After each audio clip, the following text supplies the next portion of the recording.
Assalamualaikum teman-teman.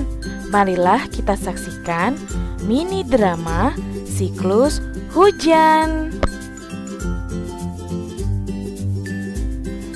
Hai, aku matahari. Aku menyinari dan mengeluarkan sinar panas ke seluruh makhluk yang ada di bumi ini.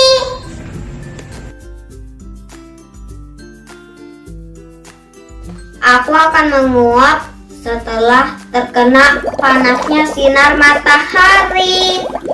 Kemudian aku akan menjadi embun. Lalu aku akan berubah menjadi butiran air.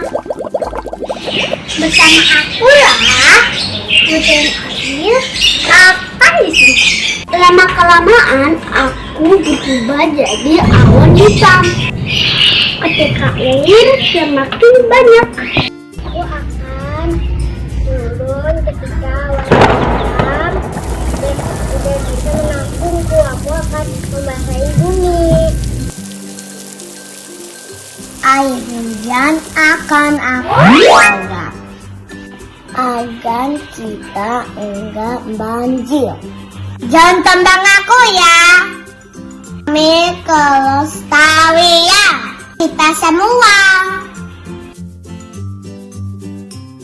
Alhamdulillah, karena air hujan bikin aku membengkala dan mahkotaku cantik sekali.